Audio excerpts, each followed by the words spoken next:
दोस्तों welcome to news TV. मैं Tony, channel head. जैसे कि आपको पता है कि हमने बुलेटिन्स का एक नया कॉन्सेप्ट स्टार्ट किया हुआ है और आज हमारा सब्जेक्ट है bulletin on IPC and law and order. IPC का मतलब है इंडियन पीनल कोड और लॉ एंड ऑर्डर तो आप सभी जानते हैं। तो चलिए ज़्यादा वक्त मैं आपका नहीं लूँगा, I will directly start with IPC and law and order. इस सब्जेक्ट में मैं आपको बताऊंगा supreme court, high court, IPC, police में क्या क्या रूल्स एंड रेगुलेशंस है, मैं आपको बताते जाऊंगा। तो what is the suo moto as per Indian law. Suo moto ये लैटिन वर्ड है, SUOMOTO। आप गूगल सर्च करेंगे तो आपको पता चल जाएगा। Suo moto cases are instances where in the high courts and the Supreme Court of India using their inherent powers initiate a hearing by taking cognizance of any matter on its own without anybody filing any appeal or writ petition. It is the Article 32 and Article 226 of the Indian Constitution which enables the Supreme Court and High Courts respectively to issue any directions to do or refrain to do an act. इसका मतलब ये हुआ high court और supreme court के पास इतने powers है जो Indian constitution ने उन्हें दे के रखे हुए हैं। आपको पता है सुप्रीम कोर्ट मतलब apex court, APEX, apex court, यानी कि सबसे बड़ी कोर्ट जो इंडिया में है वो है सुप्रीम कोर्ट। उसके नीचे हैं बहुत सारी हाई कोर्ट्स। आगे मैं थोड़ा और भी डिटेल्स में बताऊंगा इसके। High court and supreme court को किसी भी ऑर्डर्स की ज़रूरत नहीं। अगर वो चाहें, उनको लगता है कि किसी के साथ नाइंसाफ़ी हो रही है या एंटायर पब्लिक सिटीजन्स के साथ नाइंसाफ़ी हो रही है, कुछ गलत हो रहा है, गवर्नमेंट की तरफ से गलत हो रहा है, पुलिस वालों की तरफ से गलत हो रहा है या किसी और प्राइवेट पार्टी की तरफ से गलत हो रहा है, तो high court and supreme court अपने आप ही उनके ऊपर एक्शन ले सकती है। They can issue orders to police to start investigation और to initiate the action against such people, that is anti element, social element को जिनके ऊपर है वो एक्शन ले सकते हैं। तो ये सुओ मोटो पावर्स दिए गए हैं इंडियन कॉन्स्टिट्यूशन ने हाई कोर्ट और सुप्रीम कोर्ट को। दोस्तों जैसे कि मैंने आपको बताया कि सुप्रीम कोर्ट तो सिर्फ एक ही है पूरे इंडिया में है, बाकी जो हाई कोर्ट्स हैं पूरे इंडिया में फैली हुई हैं वो हैं 25 हाई कोर्ट्स। सुप्रीम कोर्ट में इस वक्त जजेस हैं, इस वक्त यानी कि जब हम अगस्त 2021 की बात कर रहे हैं तो ओनली 34 जजेस we have in Supreme Court and 25 high courts के जो जजेस हैं वो टोटल हैं 1100। यानी कि ओवरऑल जजेस की जो शॉर्टेज है इंडिया में वो अप्रॉक्सीमेटली 5000 जजेस, यानी कि और भी 5000 जजेस अगर अपॉइंट किए जाएंगे हाई कोर्ट, सुप्रीम कोर्ट और लोअर कोर्ट्स में, तो जो ये पेंडेंसी ऑफ कोर्ट केसेस है वो काफ़ी हद तक कम हो सकती है। सबसे ऊपर आता है सुप्रीम कोर्ट जो इंडिया में सिर्फ एक ही है। उसके नीचे आता है high court. High court 25 high courts and 25 high court spread across India. उनके नीचे आता है डिस्ट्रिक्ट कोर्ट यानी कि सिविल कोर्ट, जिसको सेशन कोर्ट्स भी बोल सकते हैं। अब डिस्ट्रिक्ट कोर्ट वापस डिवीज़न हो जाता है, एक सिविल कोर्ट होती है, एक क्रिमिनल कोर्ट होती है, यानी कि civil matters can be lodged at district court and criminal cases जो हैं वो सेशन कोर्ट्स में लॉन्च किए जा सकते हैं। यानी कि सिविल और क्रिमिनल को अलग अलग किया गया है डिस्ट्रिक्ट एंड सेशन कोर्ट्स में। उनके नीचे आता है सिटी सिविल कोर्ट्स या तो फिर मैजिस्ट्रेट कोर्ट्स। तो 4 किस्म की कोर्ट्स होती हैं। मैं इसमें डिस्क्रिप्शन बॉक्स में नीचे लिखूंगा या फिर ये टेक्स्ट में भी आ जाएगा आपकी कन्वीनियंस के लिए। दोस्तों बातों बातों में आपने सुना होगा हम बोलते हैं कि यार मैं तेरे को कोर्ट में लेके जाऊँगा, मैं तेरे को कोर्ट में लेकर जाऊँगा, सी यू इन द कोर्ट। 2 किस्म के तरीके हैं जो आप कोर्ट को अप्रोच कर सकते हैं। एक तो पिल यानी कि पब्लिक इंटरेस्ट लिटिगेशन, दूसरा होता है writ petition. I will tell you the difference between PIL यानी कि public interest litigation and writ petition के बीच में जो डिफरेंस है। अब पब्लिक इंटरेस्ट लिटिगेशन यानी कि पिल शॉर्ट फॉर्म में जैसे बोला जाता है, is a petition that can be filed by any member of the public for any matter of public interest for redressal of public wrong और इंजुरी। यानी कि पिल कोई भी फाइल कर सकता है, कोई भी सिटीज़न जाके हाई कोर्ट में पिल फाइल कर सकता है अगर उसे लगता है कि गवर्नमेंट ऑफ इंडिया की तरफ से या पुलिस की तरफ से या कहीं पे भी किसी भी गवर्नमेंट ऑफिस की तरफ से कुछ गलत किया जा रहा है। तो पिल वो फाइल करते हैं जिससे अकेले उस आदमी का फ़ायदा नहीं होगा, पूरी जनता का फ़ायदा होगा, पूरे सिटीजन्स का फ़ायदा होगा, तब जाके पिल फाइल की जाती है। और वो हाई कोर्ट और सुप्रीम कोर्ट में ही पिल फाइल की जाती है। दूसरी होती है रिट पिटिशन। रिट पिटिशन में भी filed by an aggrieved persons to seek legal remedies for violation of fundamental rights. यानी कि मेरे अकेले के साथ अगर कुछ गलत हुआ है, मेरे फंडामेंटल, मेरे कॉन्स्टिट्यूशनल राइट्स को मारा गया है, किसी ने मुझे धमकाया है, कुछ मेरे लिए प्रॉब्लम क्रिएट किए गए मेरी पर्सनल फैमिली के ऊपर या मेरे खुद के ऊपर, तो I can file a writ petition in the court. तो I have explain to you the difference between PIL and writ petition. PIL जनता के लिए होता है, ओवरऑल एक larger benefit of the entire citizens के लिए होता है, और रिट पिटिशन होता है जो मेरे अकेले के फ़ायदे के लिए हो। बचपन में जब हम कुछ मस्ती मजाक करते थे, होमवर्क नहीं करते, खाना नहीं खाते, तो मम्मी बोलती थी कि पुलिस आ रही है। बचपन से ही लेकर हमारे दिल और दिमाग में पुलिस का डर इतना बिठाया गया है कि अगर आपके पास सही सलामत सब कुछ कागज़ हैं, फिर भी अगर पुलिस वाला खड़ा है रास्ते पे, ट्रैफिक वाला भी, तो भी आपके मन में थोड़ी सी धड़कन तेज़ हो जाती है कि अरे यार ड्राइविंग लाइसेंस है कि नहीं मेरे पास, या मेरे पास पेपर्स है कि नहीं। तो पुलिस का एक वो स्टेटस ऐसे ही है, एक रेस्पेक्टेबल पोस्ट है। पुलिस से एक्चुअली डरना नहीं चाहिए, पुलिस से फ्रेंडशिप रखनी चाहिए, पुलिस को कोऑपरेट करना चाहिए। ये मेरी सभी इंडियंस को एक अपील है। Police is to help us, not to create panic in our minds. तो police comes under Indian penal code, जिसको शॉर्ट फॉर्म में बोलते हैं IPC। आपने इंडियन पीनल कोड का नाम सुना होगा। Indian penal code is the official criminal code of India. It came into force in British India during the early British Raj period in 1862. The code has since been amended several times and is now supplemented by other criminal provisions. इसका मतलब ये हुआ कि जो Indian penal code आज भी जो हमारे कानून में चल रहा है, पुलिस वाले जिसको यूज़ कर रहे हैं, वो ब्रिटिश के टाइम से चल रहा है। It was formed in 1862, 1862 में उसे फॉर्म किया गया था। उसके बाद बहुत सारे अमेंडमेंट्स आ गए जब देश आज़ाद हुआ हमारा। अमेंडमेंट्स होती रहती हैं, लेकिन इंडियन पीनल कोड जो बेसिक है वो पुराना चल रहा है। अब हम बात करेंगे पुलिस FIR की, which plays actually important role. FIR हम एक दूसरे को बोलते रहते हैं, थोड़ा सा ही झगड़ा हुआ कि चल यार इसके ऊपर पुलिस FIR कर लेते हैं। कोई सयाना सा दोस्तों का बोलता है नहीं NC करते हैं। तो what is the difference between police FIR and NC? FIR का मतलब होता है first information report. FIR is written when the crime is cognizable, यानी कि FIR पुलिस वाले तब लिखेंगे जब क्राइम उनको लगेगा कि ये वाकई क्राइम कॉग्निजेबल है, यानी कि चोरी हो गई, मर्डर हो गया, अटेम्प्ट टू मर्डर हो गया, मारधार हो गई, इंजरी इस हद तक हो गई कि उसमें क्राइम रिपोर्ट लिखा जा सकता है। Police can register the offence and arrest without warrant. आप इसको ध्यान से सुनिए, बहुत काम की चीज़ है। एक बार अगर FIR किसी के अगेंस्ट में लिखी जाती है तो पुलिस को उसको अरेस्ट करने के लिए वारंट की ज़रूरत नहीं पड़ेगी। फॉर एग्ज़ाम्पल मैंने FIR लिखाई किसी मिस्टर A या B के नाम पे, तो पुलिस को अरेस्ट वारंट की ज़रूरत नहीं है। FIR is sufficient, they can arrest based on my FIR registered with the police. Whereas NC यानी कि non-cognizable crime, police has to get authorization from magistrate to investigate and arrest. अगर मैंने NC लिखवाई, for example देखिए police वाले FIR directly नहीं लिखते हैं क्योंकि इसके पीछे भी बहुत सारे कॉम्प्लिकेटेड केसेस हैं, मैं उसके बारे में भी डिटेल्स में आपको बता दूंगा। ज़्यादातर छोटे मोटे केसेस में मैंने किसी को धमकी दे दी, उसने जाके पुलिस में जाके बताया कि ये फलाना आदमी मुझे धमकी दे रहा है, तो पुलिस उसके लिए FIR नहीं लिखेगी, वो NC लिखेगी, नॉन कॉग्निजेबल। क्योंकि धमकी देना आजकल एक आम सी बात हो गई कि तेरे को मार डालूंगा, तेरे को रास्ते पे मारूंगा, तेरे को ये कर दूंगा, तेरे को वो कर दूंगा, तो पुलिस FIR नहीं लिखती क्योंकि इंजरी हुई नहीं है, एक्चुअल सिर्फ धमकी मिली है। तो उसमें नॉन कॉग्निजेबल यानी कि NC लिखी जाती है। उसके लिए police can not arrest the person against whom the NC has been written, यानी कि मेरे अगर किसी ने NC की है तो पुलिस मुझे अरेस्ट नहीं कर सकती है। For that police requires arrest warrant to be signed by the local magistrate. ये फ़र्क है FIR और NC में।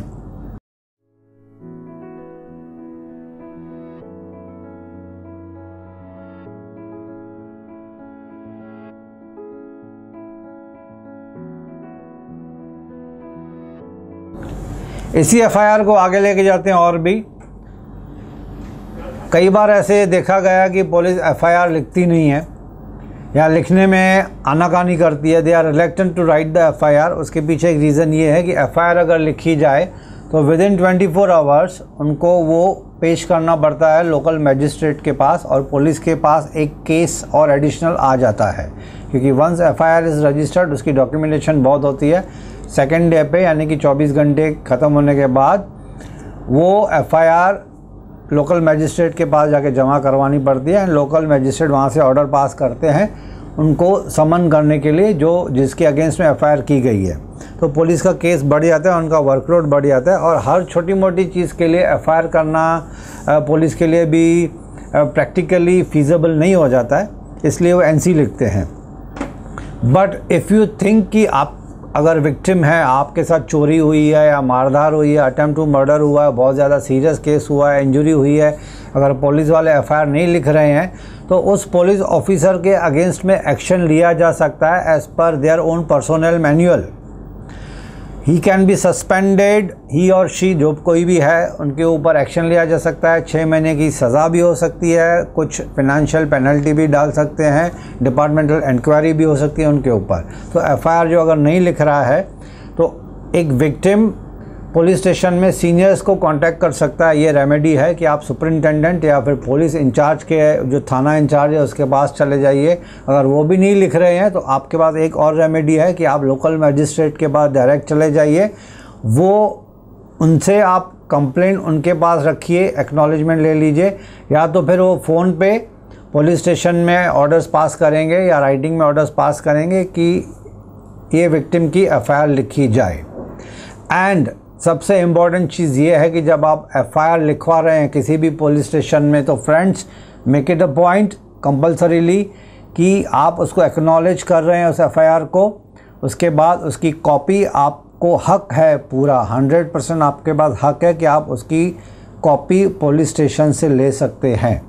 Police can not refuse and acknowledge with rubber stamp, a copy has to be given to the victim, the complainant, the applicant, जो कोई भी है। FIR से जुड़ी एक और मैं आपको बात बताना चाहता हूँ। पुलिस FIR यानी कि फर्स्ट इन्फॉर्मेशन रिपोर्ट, एक होता है ज़ीरो FIR।